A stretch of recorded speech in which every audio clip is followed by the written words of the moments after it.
ಪ್ರಚಲಿತ ಘಟನೆಗಳು.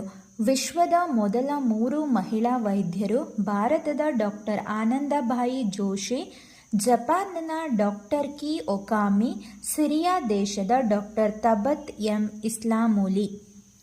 ಕೇರಳ ಭಾರತದ ಪ್ರಪ್ರಥಮ ಕಡು ಬಡತನ ಮುಕ್ತ ರಾಜ್ಯ. ದೇಶದ ಮೊದಲ ಸಾಕ್ಷರ ರಾಜ್ಯ ಕೇರಳ. ಕೇರಳ ರಾಜ್ಯ ಸಂಸ್ಥಾಪನಾ ದಿನ ನವೆಂಬರ್ 1. ಕೇರಳದ ಮುಖ್ಯಮಂತ್ರಿ ಪಿಣರಾಯಿ ವಿಜಯನ್. ವಿಶ್ವಸಂಸ್ಥೆ ಮತ್ತು ಭಾರತ ಸರ್ಕಾರದ ಅಂಕಿ ಅಂಶಗಳ ಅನ್ವಯ ದೈನಂದಿನ 190ಕ್ಕಿಂತ ಕಡಿಮೆ ಆದಾಯದ ಕುಟುಂಬಗಳನ್ನು ಕಡು ಬಡತನದ ಕುಟುಂಬ ಎಂದು ಪರಿಗಣಿಸಲಾಗುತ್ತದೆ. 2021ರಲ್ಲಿ ನೀತಿ ಆಯೋಗ ಬಿಡುಗಡೆ ಮಾಡಿದ್ದ ವರದಿ ಅನ್ವಯ ಕೇರಳದ ಒಟ್ಟು ಜನಸಂಖ್ಯೆಯಲ್ಲಿ 0.7% ಜನರು ಕಡು ಬಡತನದಲ್ಲಿದ್ದರು. ಈ ಹಿನ್ನೆಲೆಯಲ್ಲಿ ಅಂತಹ 64,006 ಕುಟುಂಬಗಳನ್ನು ಗುರುತಿಸಿ ಅವರ ಕಷ್ಟ ನಿವಾರಿಸಲು ಸರ್ಕಾರ 1,000 ಕೋಟಿ ರುಗಳ ಯೋಜನೆಯನ್ನು ಹಮ್ಮಿಕೊಂಡಿತ್ತು. ಸರ್ಕಾರ ಗುರುತಿಸಿದ 64,006 ಕುಟುಂಬಗಳು ಆಹಾರ, ಆರೋಗ್ಯ, ಜೀವನೋಪಾಯ, ವಸತಿ, ಸರ್ಕಾರಿ ಸೌಲಭ್ಯಗಳಿಂದ ವಂಚಿತರಾಗಿದ್ದು ಪ್ರಾಥಮಿಕ ಅಧ್ಯಯನದಲ್ಲಿ ಕಂಡುಬಂದಿತ್ತು.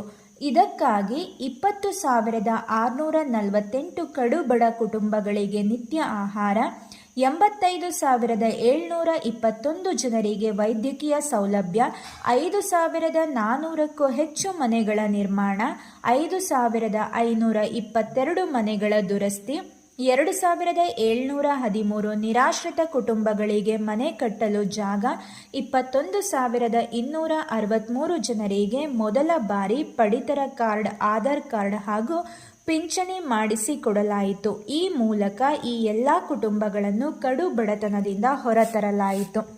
2024-25ರಲ್ಲಿ ಭಾರತದ ಒಬ್ಬ ವ್ಯಕ್ತಿಯ ವಾರ್ಷಿಕ ಸರಾಸರಿ ಆದಾಯ 2,05,324 ರು.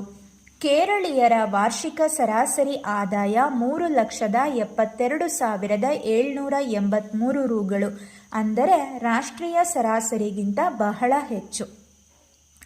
ಕಾರವಾರದ ಗುಡ್ಡೇಹಳ್ಳಿಯಲ್ಲಿ ವಿಶ್ವದ ಅತಿದೊಡ್ಡ ಪ್ರಭೇದಕ್ಕೆ ಸೇರಿದ ಅಟ್ಲಾಸ್ ಪತಂಗ ಪತ್ತೆಯಾಗಿದೆ. ಪ್ರಪಂಚದಲ್ಲೇ ಅತಿ ದೊಡ್ಡ ಆಕಾರ ಹೊಂದಿರುವ ಕೀಟಗಳ ಜಾತಿಗೆ ಸೇರಿದ ಪತಂಗ ಇದಾಗಿದ್ದು ಇದನ್ನು ಅಟ್ಲಾಸ್ ಮೋತ್ ಎಂದು ಕರೆಯಲಾಗುತ್ತದೆ.